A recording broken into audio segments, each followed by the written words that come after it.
فازت بها الجابون على المغرب 2-1. 2015 3 أهداف في الفينال. نفس كرة خطيرة جدا بعد خطأ في الدفاع صعبة جدا وجول.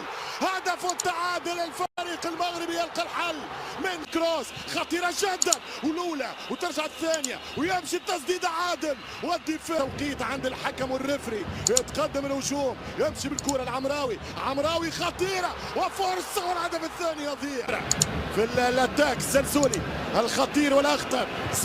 سلسولي والدفاع. الفراعنه من جديد. مراوغه ممتازه خطيره جدا. يسدد كره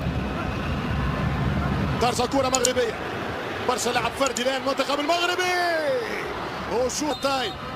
بماذا سندخل الشوط الاضافي؟ 1-1 ولا 2-1؟ جول مغربي بالهدف الثاني.